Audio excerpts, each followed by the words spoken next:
U.S. Senator Mike Crapo introduced new legislation to combat the growing threat of scams. Those scams have cost Idahoans millions. Jude Binkley joins us in studio with a look at the recently proposed TRAPS Act. Jude? Well, Morgan, according to the FBI's annual Internet Crimes Report, Idahoans lost more than $60 million to cybercrime in 2024. This bill would create a task force to stop these sophisticated schemes before they happen.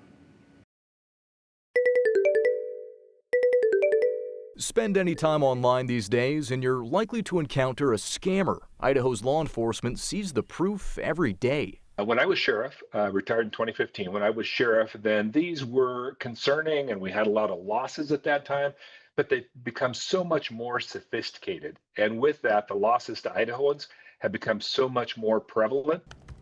Scams can take many forms, from fake QR codes to cryptocurrency scams. The latest scheme that's defrauded multiple Idahoans has been criminals posing as deputies, claiming you missed court and need to pay a fine or face jail. Former Ada County Sheriff Gary Rainey says he's seen scammers get smarter as technology evolves. They're really more so now trying to use the authority of law enforcement or the courts or government in general in order to perpetuate that scam.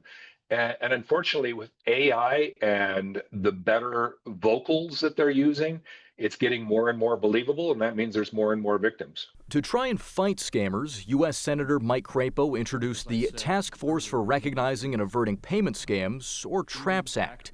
The proposed legislation would create a task force led by the Treasury Department to bring together federal agencies, law enforcement, and financial companies to develop better ways to stop payment scams before they happen and recommend legislative and regulatory changes to protect consumers. In a statement about the bill, Senator Crapo said, "Payment scam criminals target vulnerable Americans. While many are working to combat these scams, the TRAPS Act would establish a task force responsible for empowering partnerships that focus on collective scam prevention efforts. A coordinated effort focused on ending payment scams is a much-needed strategy to cut off thieves' lines of manipulation." Hopefully it'll bring us some relief, because every one of us hate getting those calls.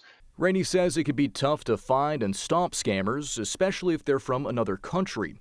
He believes the task force would put emphasis on protecting victims of scams by bringing multiple stakeholders together to explore new ways to use technology as a shield.